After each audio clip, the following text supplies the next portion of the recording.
Hello everyone, welcome back to our channel. Our today's topic is pronoun. So pronoun होता क्या है? Pronoun is that word which is used in the place of noun. उसे हम क्या बोलते हैं? Pronoun.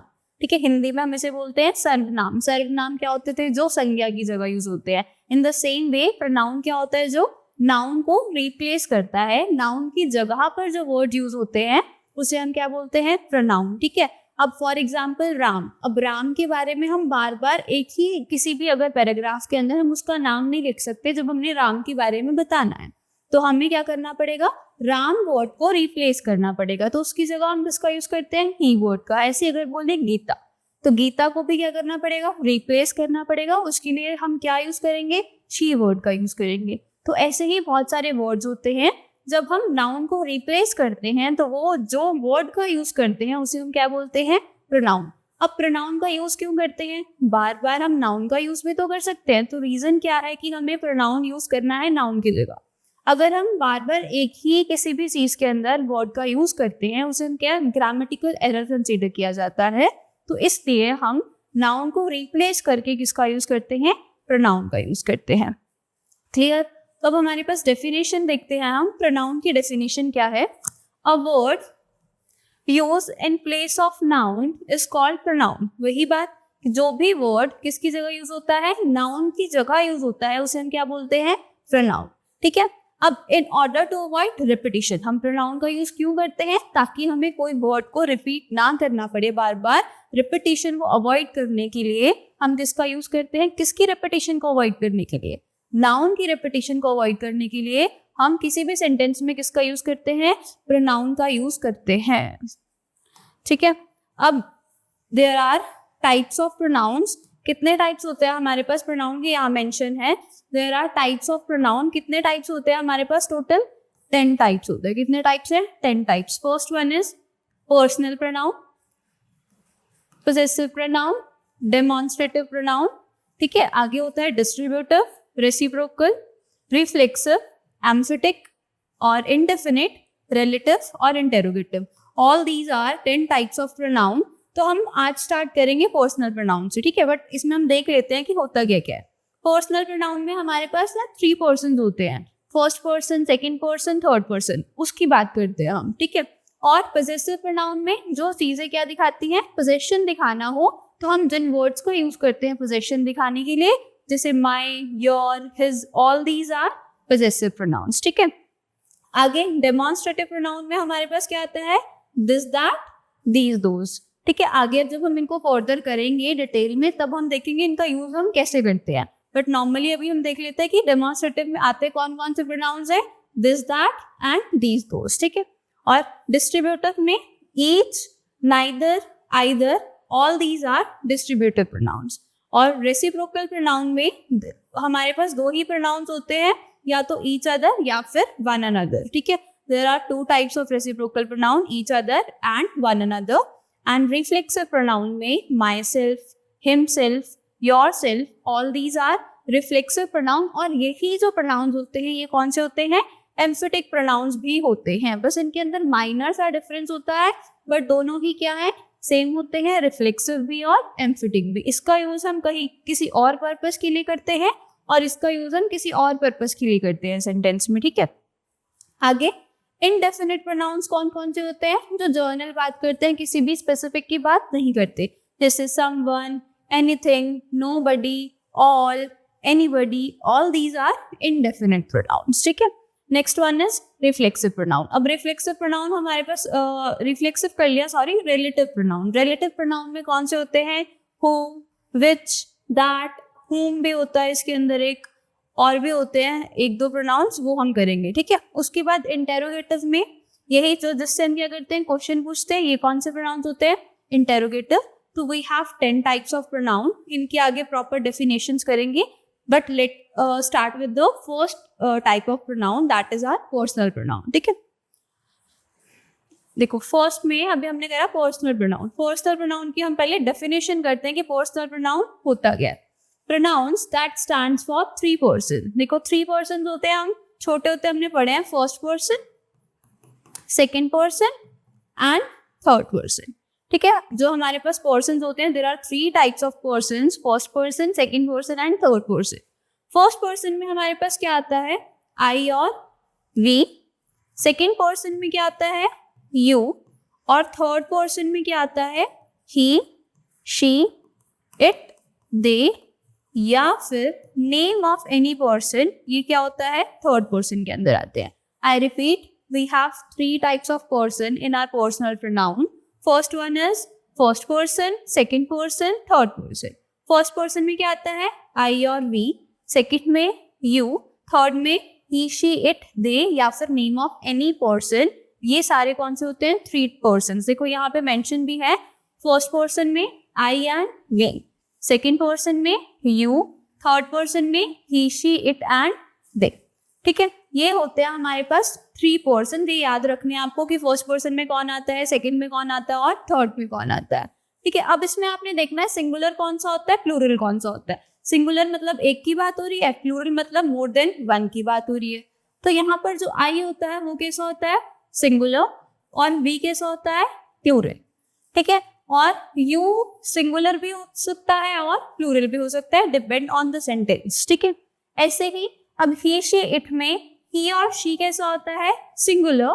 ठीक है, और या इट भी आएगा, इट भी क्या होता है, सिंगुलर ही कंसीडर किया जाता है, बट दे कैसा होता है, प्लूरल होता है। ठीक है, नेक्स्ट, अब कोई भी सेंटेंस का स्ट्रक्चर होता है ना, वो कैसा होता है, subject, verb and then object.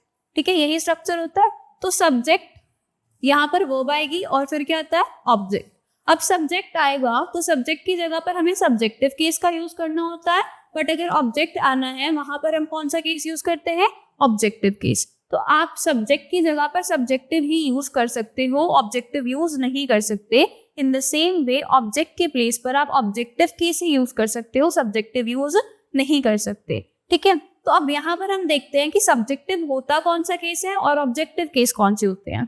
ठीक है, तो यहाँ पर देखो सब्जेक्टिव केस कौन से होते हैं, आई एंड वी, ये फर्स्ट पर्सन थे, ये दोनों कौन से केस होते हैं, सब्जेक्टिव केस। ठीक है, you, subjective and objective case जो होते हैं, यू का ऑलवेज यू ही रहता है, चाहे वो सब्जेक्टिव केस हो या फिर ऑब्जेक्टिव केस हो। ठीक है, ऐसे ही और क्या है यहाँ पर, थर्ड पर्सन। थर्ड पर्सन में ही, शी, इट कौन से केसेस होते हैं, सब्जेक्टिव केसेस सिंगुलर में, बट इन प्लूरल हमारे पास क्या होते हैं, ऑब्जेक्टिव केसेस में सब्जेक्टिव केसेस में प्लूरल में क्या आ जाता है, दे आ जाता है। ठीक है, ये सारे हमने जो भी कौन से करे केसेस, सब्जेक्टिव केसेस किए हैं। ठीक है, बट ऑब्जेक्टिव केसेस में अब देखो, ऑब्जेक्टिव केसेस में हमारे पास वही 3 पर्सन थे, first person, second person, third person. First person क्या था हमारे पास, आई और वी। आई का ऑब्जेक्टिव केस क्या होता है, मी। वी का ऑब्जेक्टिव केस क्या होता है, अस। ठीक है, यू का सब्जेक्टिव ऑब्जेक्टिव हमेशा कैसा रहता है, सेम रहता है। यू का सब्जेक्टिव केस भी यू ही होगा और ऑब्जेक्टिव केस भी क्या होगा, यू ही रहेगा। तो यहाँ पर देखो ये ऑब्जेक्टिव केस है, ये भी क्या है, यू ही है। ठीक है, फिर उसके बाद थर्ड पर्सन में ही का ऑब्जेक्टिव केस क्या होता है, हिम। ठीक है, शी का ऑब्जेक्टिव केस हर, और इट का ऑब्जेक्टिव केस इट। ठीक है, तो ये सारे सब्जेक्टिव केसेस हैं और उनके ऑब्जेक्टिव केसेस हमने यहाँ मेंशन किए हैं। अब दे सब्जेक्टिव केस है, उसका ऑब्जेक्टिव केस क्या है, देम, यानी कि आप इसको सेंटेंस की स्टार्टिंग में यूज कर सकते हो और इसको सेंटेंस के एंड में यूज कर सकते हो। ठीक है, क्लियर कि नहीं। तो आई का ऑब्जेक्टिव केस मी, वी का अस, यू का यू ही होता है, ही का हिम, शी का हर, और इट का ऑब्जेक्टिव केस इट ही है। दे का ऑब्जेक्टिव केस क्या है, देम। क्लियर। अब हमारे पास यहाँ मेंशन है पोजेसिव केस। यहाँ पर हमने लिखा है पोजेसिव केस ऑफ एडजेक्टिव और यहाँ पर है पोजेसिव केस ऑफ प्रोनाउंस। अब पोजेसिव क्या होता है, पोजेशन क्या होता है, अगर हमने किसी एक चीज का रिलेशन या ऑनरशिप दूसरे के साथ दिखाना होता है तो वहां पर हम क्या कहते हैं, पोजेशन दिखा रहे हैं। तो वैसे ही हमारे पास पोजेशन दिखाने के लिए 2 केसेस होते हैं, या तो पोजेसिव केस ऑफ एडजेक्टिव या फिर पोजेसिव केस ऑफ प्रोनाउन। ठीक है, तो अब देखो यहाँ पर एडजेक्टिव का कौन से होते हैं, जब हमने आई को लिखना है तो पोजेसिव केस ऑफ एडजेक्टिव क्या होता है, आई का माय। ठीक है, बट अगर हम देखेंगे पोजेसिव केस ऑफ प्रोनाउन क्या होता है, माइन होता है। ऐसे ही पोजेसिव केस ऑफ, अगर आप देखोगे यू का क्या होता है एडजेक्टिव में, योर होता है, और यहाँ पर एस लग जाता है प्रोनाउन वाले में, योर्स हो जाता है। ठीक है, और वी का क्या होता है, आवर, और यहाँ पर अगर प्रोनाउन वाला है तो उसमें क्या लग जाएगा, एस ऐड हो जाता है, आर्स हो जाता है, ठीक है। और यू का योर ही है यहाँ पर भी, और यहाँ पर एस ऐड हो जाता है, क्या हो जाता है, योर्स हो जाता है। यहाँ पर इनका देयर है और यहाँ क्या हो जाता है, देयर्स हो जाता है। यहाँ हिज और यहाँ पर भी हिज, यहाँ हर, यहाँ हर्स हो जाएगा। मतलब कि जो पॉसेसिव केस ऑफ प्रोनाउन होते हैं उसमें आप हमेशा क्या ऐड कर देते हो, एस ऐड कर देते हो, ठीक है। यहाँ पर भी इट्स है और यहाँ पर भी इट्स है। तो ये था हमारे पास पॉसेसिव केस ऑफ एडजेक्टिव, दिखाता ये भी पोजेशन है और दिखाता ये भी पोजेशन है, बट ये एडजेक्टिव वाला पॉसेसिव केस है और ये प्रोनाउन वाला पॉसेसिव केस है। अब आपको दोनों में डिफरेंस कैसे पता चलेगा कि क्या डिफरेंस है, कब पता, कैसे पता चलेगा कहाँ पर हमने प्रोनाउन वाला यूज करना है और कहाँ पर हमने एडजेक्टिव वाला यूज करना है। तो देखो हमारे पास ये एग्जाम्पल गिवन है, देखो यहाँ दिया हुआ है, दिस इज माई कार और दिस कार इज माइन, ठीक है। अब दिस इज माई कार से क्या मतलब समझ आ रहा है कि ये कार मेरी है, और दिस कार इज माइन वही मीनिंग है कि ये कार मेरी है। दोनों का मीनिंग क्या है, सेम, बट एक में हमने माई का यूज किया और एक में हमने माइन का यूज किया। रीजन क्या है, एक में हम माई का यूज कर रहे हैं और एक में माइन का यूज कर रहे हैं। मैं यहाँ लिख देती हूँ, दिस इज माई कार, एक तो एग्जाम्पल था, और दिस कार इज माइन, एक ये था। तो इक्विवेलेंट,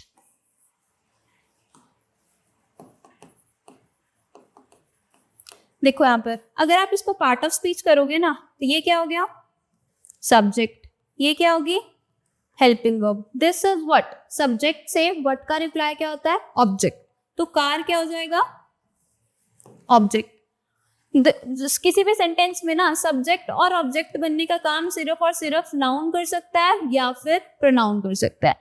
किसी भी सेंटेंस में सब्जेक्ट या ऑब्जेक्ट बनने का काम सिर्फ दो ही क्या कर सकते हैं, पार्ट ऑफ स्पीच का कर सकते हैं, नाउन या फिर प्रोनाउन जो है किसी भी सेंटेंस में क्या बन सकते हैं, सब्जेक्ट या फिर ऑब्जेक्ट, ठीक है।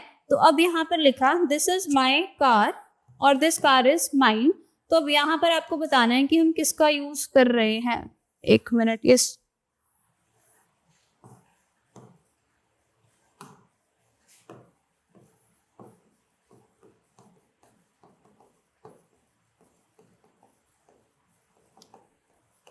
देखो यहाँ पे दिस क्या हो गया, सब्जेक्ट, इज क्या होगी, helping verb. This is what, subject से व्हाट का रिप्लाई क्या आता है, ऑब्जेक्ट। और अभी मैंने बताया ऑब्जेक्ट बनने का काम या तो नाउन कर सकता है या फिर प्रोनाउन कर सकता है। तो कोई भी चीज का नाम है तो वो क्या होगा, नाउन होगा। तो पार्ट ऑफ स्पीच में ये क्या है, नाउन। अब जो भी ऑब्जेक्ट को क्वालिफाई करता है, सब्जेक्ट या ऑब्जेक्ट को, इट मीन्स जो भी पार्ट ऑफ स्पीच नाउन या प्रोनाउन को क्वालिफाई करता है या नाउन और प्रोनाउन के साथ लग के उसके बारे में बताता है, उसे हम क्या बोलते हैं, एडजेक्टिव बोलते हैं। तो ये जो माई है, देखो यहाँ पे भी हमने देखा माई क्या है, हमारा पॉसेसिव एडजेक्टिव। तो ये जो माई है ये क्या है, यहाँ पे पोजेशन दिखा रहा है, किसकी कार है, मेरी कार है। अगर मुझे उस कार के साथ पोजेशन या ऑनरशिप दिखा रहा है तो वहां पर और ऑब्जेक्ट के साथ लगा है तो वो हमारा क्या होगा, एडजेक्टिव, ठीक है। बट यहाँ पे देखो this car is mine, this car is mine. अब देखो यहाँ पर मेन किसकी बात हो रही है, कार की। तो कार हमारा क्या हो गया, सब्जेक्ट, और यहाँ पे इज क्या होगी, हेल्पिंग वर्ब, ठीक है। और यहाँ पर सब्जेक्ट को जो क्वालिफाई करता है वो क्या होता है, एडजेक्टिव। यहाँ पे दिस जो है वो सब्जेक्ट के साथ लगा है तो ये क्या हो जाएगा, एडजेक्टिव। और ये mine, this car is mine, ये कार किसकी है, मेरी। ये खुद ही क्या बन रहा है, सेंटेंस में ऑब्जेक्ट बनने का काम करता है। सेंटेंस में ऑब्जेक्ट बनने का काम सिर्फ और सिर्फ दो ही चीजें कर सकती है, या तो नाउन या फिर प्रोनाउन। और आपने माइन देखा है, माइन क्या होता है, पॉसेसिव प्रोनाउन। तो यहाँ पर ये क्या है, पॉसेसिव प्रोनाउन, ठीक है। रिपीट कर रही हूँ मैं एक बार से, दिस इज माई कार और दिस कार इज माइन। बस इसका क्रक्स क्या निकला, अगर कोई भी ऑब्जेक्ट को कोई चीज क्वालिफाई कर रही है तो उसको हम क्या बोलते हैं, एडजेक्टिव, ठीक है। बट अगर वो खुद ही क्या बन रही है, ऑब्जेक्ट बन रही है, तो क्या होगा वो प्रोनाउन। आई रिपीट, अगर कोई भी ऑब्जेक्ट को क्वालिफाई करता है वर्ड तो वो क्या होता है, एडजेक्टिव होता है, क्योंकि ऑब्जेक्ट बनने का काम कौन करता है, या नाउन या फिर प्रोनाउन, ठीक है। तो वो क्या होगा, एडजेक्टिव। बट अगर कोई वर्ड खुद ही क्या बन रहा है, ऑब्जेक्ट बन रहा है, तो वो या तो नाउन हो सकता है या फिर प्रोनाउन हो सकता है। तो अभी हमने माइन किस में पढ़ा, प्रोनाउन में ही तो पढ़ा, तो वो क्या हो जाएगा हमारा पॉसेसिव प्रोनाउन। क्लियर कि नहीं। तो अगर हमें क्या लगाना है, एडजेक्टिव लगाना है, तो उसके बाद हमें क्या चाहिए, ऑब्जेक्ट चाहिए। किसी भी सेंटेंस में ऑब्जेक्ट की नीड है जब हमने क्या लगाना है, एडजेक्टिव का यूज करना है। बट अगर हमारे पास जैसे प्रोनाउन का यूज करना है तो हमें किसी भी सेंटेंस में ऑब्जेक्ट की नीड नहीं है, क्योंकि ये खुद ही क्या बनेगा, ऑब्जेक्ट बनेगा। ठीक है, क्लियर। नेक्स्ट स्लाइड पे से देख, अब पर्सनल प्रोनाउन के ना हमारे पास कुछ रूल्स हैं, 6 और 7। तो स्टार्ट करते हैं रूल नंबर 1 से। देखो रूल नंबर 1 क्या कहता है, verb is preceded by the nominative form. Nominative का मतलब होता है subjective case of pronoun and followed by the objective case. क्या बोला, कोई भी वर्ब है उससे पहले कौन सा केस आएगा, सब्जेक्टिव, और वर्ब के बाद क्या आएगा, ऑब्जेक्टिव। ये रूल सिर्फ इतना ही कहता है कि वर्ब से पहले सब्जेक्टिव केस और वर्ब के बाद ऑब्जेक्टिव केस। एग्जाम्पल देखते हैं, आई टीच हिम। तो अगर इसका पार्ट ऑफ स्पीच करना चाहें, आई क्या हो जाएगा, सब्जेक्ट, टीच क्या हो जाएगी, मेन वर्ब, हिम क्या हो जाएगा, ऑब्जेक्ट।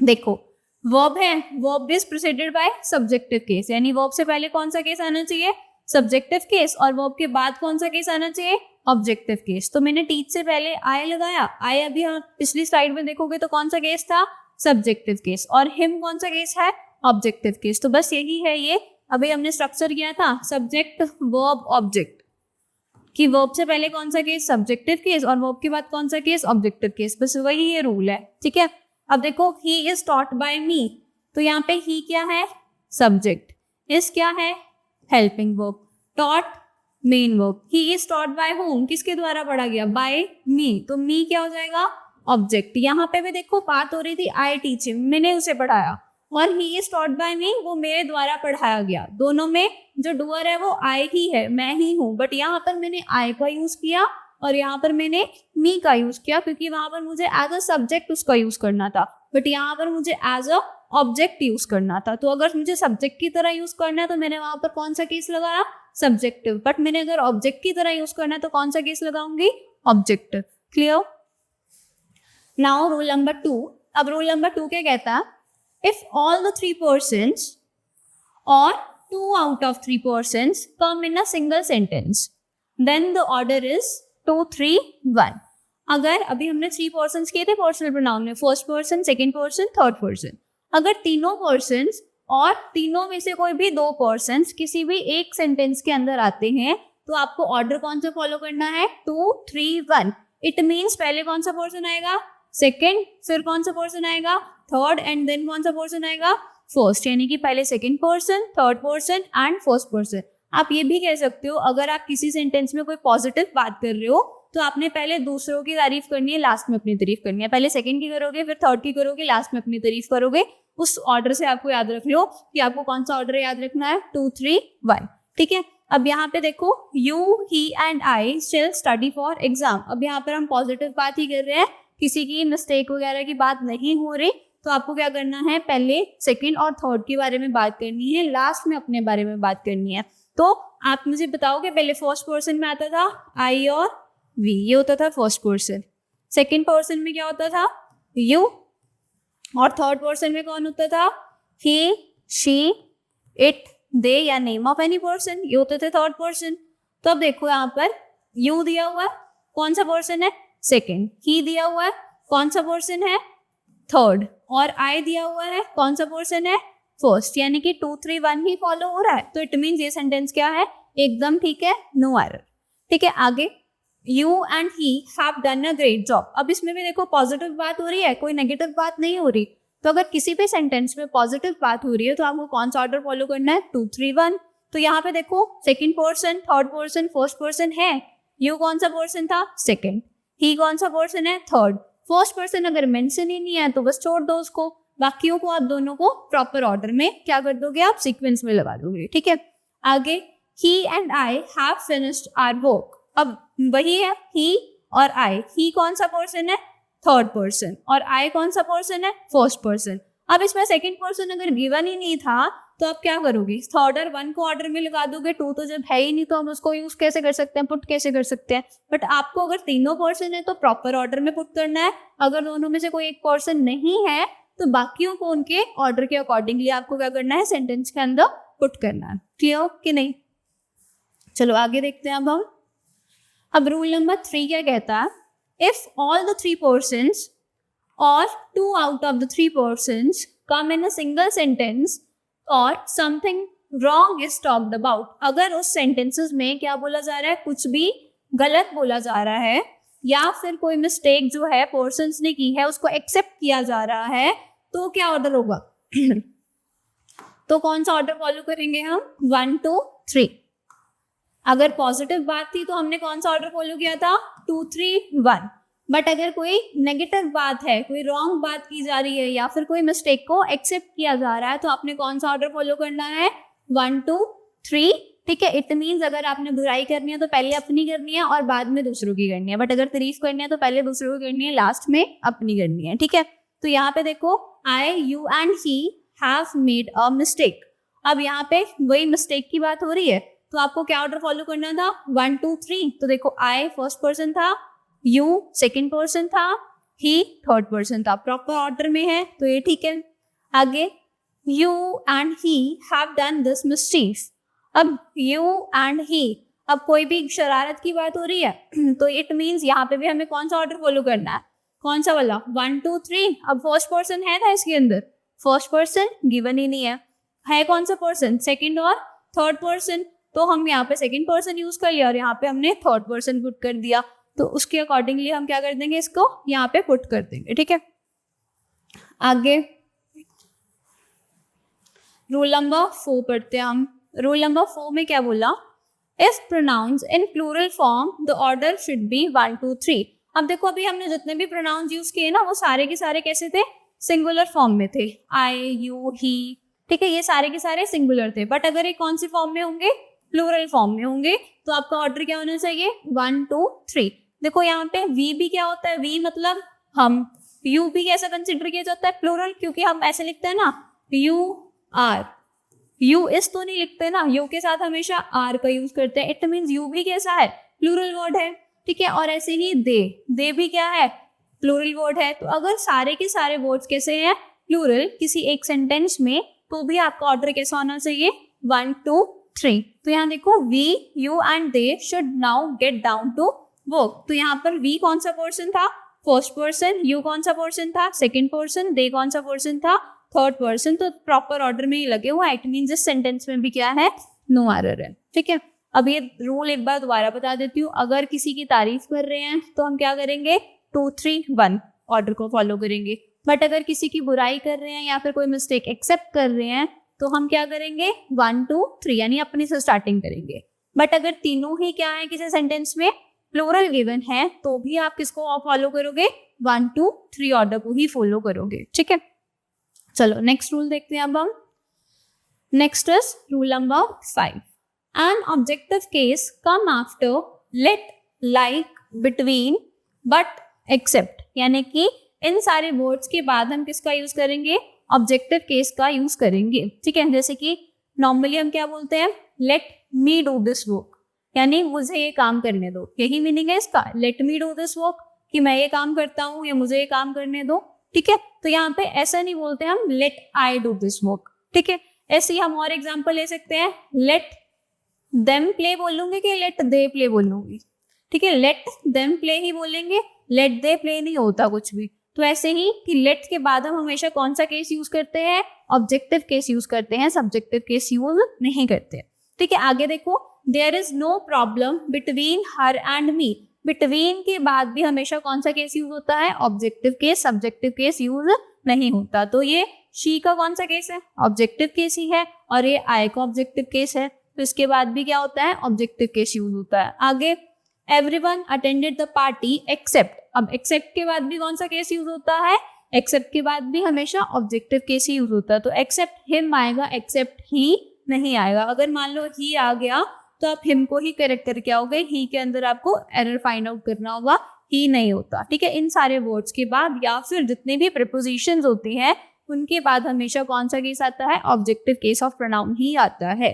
क्लियर? दोबारा बोलती हूँ, let, like, between, but, except, ये जितने भी वर्ड्स होते हैं और जितने भी प्रीपोजिशंस होती हैं उनके बाद हम हमेशा ऑब्जेक्टिव केस ऑफ प्रोनाउन का यूज करते हैं, सब्जेक्टिव केस का यूज नहीं करते। ठीक है, ये था हमारा rule number 5। Now rule number 6। अब रूल नंबर 6 क्या कहता है? If there is a comparison between two pronoun, the pronoun of the same case is used after, as और देन। कि अगर हम किसकी बात करते हैं? कंपैरिजन की बात करते हैं। किस किस के बीच में? दो प्रोनाउंस के बीच में। तो आप कंपैरिजन के लिए क्या यूज करोगे? सेम केस का यूज करोगे। After what? किसके बाद? एज और देन के बाद आप हमेशा किसका यूज करोगे? सेम केस का यूज करोगे। इन शॉर्ट ये क्या बोलना चाह रहा है कि अगर आप दो चीजों का कंपैरिजन करते हो तो दोनों सेम होनी चाहिए। सब्जेक्ट का कंपैरिजन सब्जेक्ट के साथ करोगे, ऑब्जेक्ट का कंपैरिजन ऑब्जेक्ट के साथ करोगे। ठीक है, देखो यहाँ पे लिखा है he is as fast as I. ये देखो यहाँ पे बोलना क्या चाह रहा है कि वो उतना ही फास्ट है जितना कि मैं हूँ। ये जो एज और एज होती है ना, ये क्या करती है? लेवल ऑफ इक्वालिटी को शो करती है, सेम लेवल को शो करती है। इसको हम क्या बोलते हैं? सिमिली बोलते हैं, जो सेम लेवल ऑफ इक्वालिटी को शो करते हैं। तो क्या बोल रहा है वो? कि वो उतना ही फास्ट है जितना कि मैं हूं। तो यानी कि उस ही के बीच में और मेरे बीच में क्या हो रहा है? कंपैरिजन। अगर दो चीजों के बीच में, तो पर्सन्स के बीच में क्या होता है? कंपैरिजन। तो यहाँ पर इस रूल के अकॉर्डिंग क्या बोला है? आपको सेम केस का यूज करना है। इट मीन सब्जेक्ट का यूज, सब्जेक्टिव केस का कंपैरिजन सब्जेक्ट के साथ, ऑब्जेक्टिव केस का ऑब्जेक्ट के साथ। तो यहाँ पर he is as fast as I ही आएगा, मी नहीं आएगा, क्योंकि मी कौन सा केस होता है? ऑब्जेक्टिव केस होता है, और आई कौन सा केस होता है? सब्जेक्टिव केस होता है। यहाँ पे ही भी तो कौन सा केस है? सब्जेक्टिव केस ही तो है। तो अब रूल के अकॉर्डिंग क्या था? सब्जेक्ट का कंपैरिजन सब्जेक्ट के साथ, इसलिए यहाँ पर क्या आएगा? आई आएगा। क्लियर? आगे, I know you as much as him. ठीक है, अब देखो आई है यहाँ पे, आई नो यू, मैं तुम्हें उतना ही जानता हूं जितना कि वो जानता है। अब उसके बीच में और मेरे बीच में क्या हो रहा है? कंपैरिजन, कि तुम्हें ज्यादा कौन जानता है। तो यानी दो लोगों में कंपैरिजन हो रहा है। और अगर दो लोगों में कंपैरिजन हो रहा है या दो प्रोनाउंस में कंपैरिजन हो रहा है, तो केस के अकॉर्डिंग, रूल के अकॉर्डिंग क्या था? आपको सेम केस का यूज करना है। सब्जेक्ट का कंपैरिजन सब्जेक्ट के साथ। तो यहाँ पे आई कौन सा केस था? Subjective case. आपको सेम का ही कंपैरिजन करना है। तो यहाँ पर हिम ना कर क्या आएगा? ही। हम normal day to day language में हिम का ही यूज करते हैं। हमें ये ग्रामेटिकली अच्छा नहीं लग रहा कि हाँ भाई ये हम नॉर्मली हिम ही बोलेंगे, बट रूल के अकॉर्डिंग आपको यहाँ पर किसका यूज करना पड़ेगा? यहाँ पर ही का यूज करना पड़ेगा। इट मीन सब्जेक्टिव केस का ही यूज करना पड़ेगा, ऑब्जेक्टिव केस यहाँ पर यूज नहीं होगा। ठीक है, अब इसका हमने कंक्लूजन क्या निकाला कि इन एग्जाम्पल्स हमें पता क्या चलता है कि सब्जेक्ट का कंपैरिजन किसके साथ होता है? सब्जेक्ट के साथ। और ऑब्जेक्ट का किसके साथ होता है? ऑब्जेक्ट के साथ। बस यहाँ पर यही लिखा हुआ है हमने। ठीक है, क्लियर ये वाला रूल? चलो आगे करते हैं हम। नेक्स्ट इज पर्सनल प्रोनाउन में ही अब हमने क्या करना है? Use of it. इट का यूज हम कहाँ कहाँ पर करते हैं? ठीक है, तो फर्स्ट देखते हैं हम इट का यूज हम कैसे करते हैं, कहाँ पर करते हैं। ठीक है, तो यहाँ पर देखो फर्स्ट रूल क्या कहता है? It is used for non living things, animals, infants and insects. It का यूज हम कब करते हैं? नॉन लिविंग थिंग्स के लिए करते हैं, एनिमल्स के लिए करते हैं। इन्फेंट्स कौन होते हैं? इन्फेंट्स कौन होते हैं? जो लेस देन 1 ईयर के जो बच्चे होते हैं छोटे, उन्हें हम क्या बोलते हैं? इन्फेंट्स बोलते हैं। ठीक है, और इंसेक्ट्स के लिए भी हम क्या करते हैं? इट का यूज करते हैं। और इट की प्लूरल फॉर्म क्या होती है? दे होती है। जब हमने एक सिंगुलर की तरह यूज करना है तो आप इट लिखोगे, बट अगर आपको उसको प्लूरल कंसीडर करना है तो आप क्या लिखोगे? दे लिखोगे। ठीक है, एग्जाम्पल देखते हैं हम। I bought a pen. अगर इसका पार्ट ऑफ स्पीच कहूँ तो आप कर सकते हो इसका पार्ट ऑफ स्पीच, इतने ही पार्ट का। I bought a pen. अगर पार्ट ऑफ स्पीच करना है तो आई क्या हो जाएगा? सब्जेक्ट। बॉट है main verb. I bought what, subject से व्हाट का रिप्लाई क्या होता है? Object. I bought what, pen खरीदा ना, तो पेन क्या है? ऑब्जेक्ट। ठीक है, क्लियर यहाँ तक के नहीं? अब इट राइट्स वेरी वेल। अब किसके बारे में बोल रहा है कि वो बहुत अच्छा लिखता है? पेन बहुत अच्छा लिखता है ना, तो ये पेन जो है नेम ऑफ थिंग है। इट मीन्स ये क्या है? नाउन है। जो नाउन की जगह पर यूज होता है उसको हम क्या बोलते हैं? प्रोनाउन बोलते हैं। तो ये इट क्या है? नाउन की जगह पर यूज हो रहा है, नाउन को रिप्लेस कर रहा है, तो ये क्या है? इट यहाँ पर प्रोनाउन है। और हमने एक पेन के लिए लिखना था, सिंगुलर चीज के लिए लिखना था, तो हमने यहाँ पर किसका यूज किया? इट का यूज किया। बट अगर एक से ज्यादा होती तो हम किसका यूज करते? दे का, क्योंकि इट की प्लूरल फॉर्म क्या है? दे ही तो है। Clear? Now next example is Sri Lanka and Pakistan are developing countries. They are facing internal terrorism. अब किसकी बात हो रही है? श्रीलंका की और पाकिस्तान की. It means more than one country की बात हो रही है. प्लूरल है, ठीक है. तो अगर ये प्लूरल है, यहाँ पर श्रीलंका और पाकिस्तान दोनों ही है. यहाँ पर हमारा मेन सब्जेक्ट, जो सब्जेक्ट बनता है वो क्या होता है? Name of any country. क्या होगा? नाउन. नाउन को रिप्लेस कौन करेगा? प्रोनाउन. तो इन दोनों की जगह हम किसका यूज कर रहे हैं? दे का. तो दे क्या है? यहाँ पर प्रोनाउन है.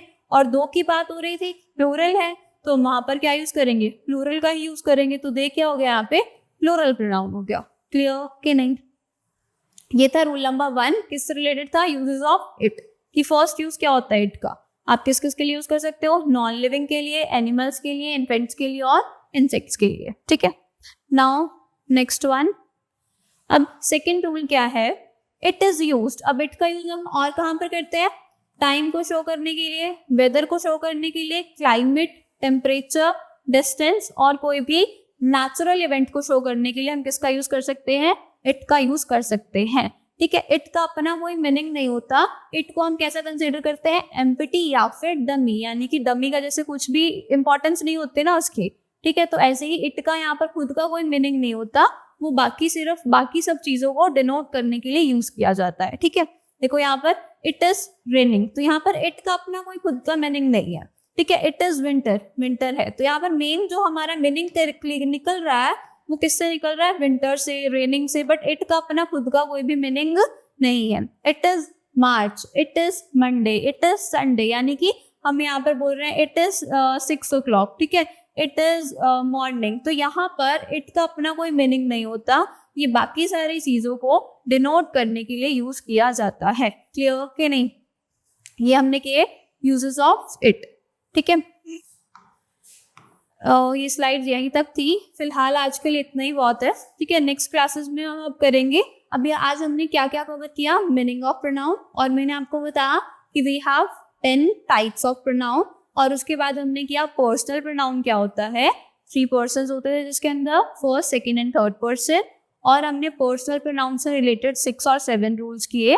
और उसके बाद अभी हमने क्या किया कि इट को हम कैसे कैसे यूज करते हैं, यूजेस ऑफ इट. अब नेक्स्ट क्लास में जो हमारे टाइप्स बचे हैं, अभी हमने फर्स्ट ही टाइप किया है. We have 9 types, total 10 types, but we have done only 1 type. So 9 types are remaining और लेफ्ट. तो हमने वो क्या करना है, नेक्स्ट क्लास में हम उनको आगे कंटिन्यू करेंगे. ठीक है. That's it for today. Thank you so much.